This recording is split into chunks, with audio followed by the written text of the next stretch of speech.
बहुत समय पहले सुवर्णपुर नाम का एक राज्य था। वहां जंगलों में लकड़हारों का एक छोटा सा गांव था। उन्हीं में से एक था वीरण, जो भले ही गरीब था पर किसी शेर से कम नहीं था।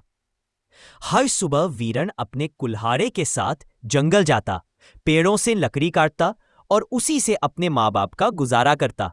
वो मेहनती था, लेकिन दिल में एक सपना था, कभी मैं भी कुछ बड़ा करूंगा ताकि कोई मुझे याद रखे।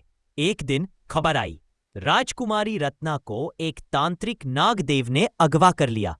कहते हैं वह उसे अपने जादुई महल में कैद रखे हुए है ताकि उसके आंसुओं से अमरता का अमृत बना सके। राजा ने घोषणा की, जो मेरी बेटी को बचा लाएगा उसे आधा राज्य और राजकुमारी का हाथ मिलेगा। कई योद्धा गए पर कोई लौटा नहीं। वीरन ने सुना तो बोला, अगर कोई नहीं जा सका तो मैं जाऊंगा। मैं राजा नहीं चाहता, लेकिन किसी बेटी को बुराई के हाथों में नहीं छोड़ूंगा।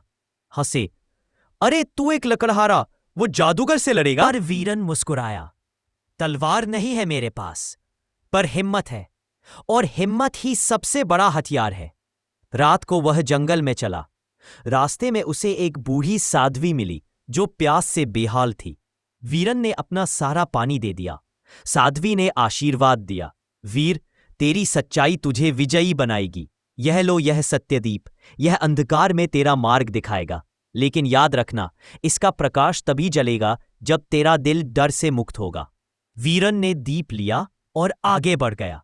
वह एक पहाड़ी पर पहुंचा। धुंध से घिरा काले पत्थरों का महल, अंदर जादुई सर्प, अग्नि की दीवारें और भूत जैसे रक्षक। न जादुई पिंजरे में बंद थी और नागदेव मंत्र जप रहा था।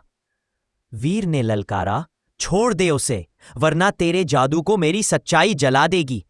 नागदेव हंसा, एक लकड़हारा मुझसे लड़ेगा? तभी वीर ने सत्यदीप जलाया। दीपक से इतनी तेज रोशनी फैली कि सारा जादू पिघलने लगा। नागदेव चिल्लाया, ये क्या है?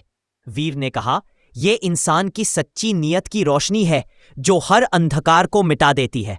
एक बार में नागदेव धूल बन गया। जादुई पिंजरा टूट गया। राजकुमारी मुक्त हो गई। राजकुमारी बोली, तुम राजा नहीं, पर तुम सबसे बड़े नायक हो। वे दोनों राज्य लौटे। राजा ने आंसुओं से वीरन को गले लगाया। बेटा, तुझे धन नहीं चाहिए तो क्या चाहता है? वीरन बोला, बस इतना कि मेरे गांव के किसी भी बच्चे को भूखा न सोना पड़े।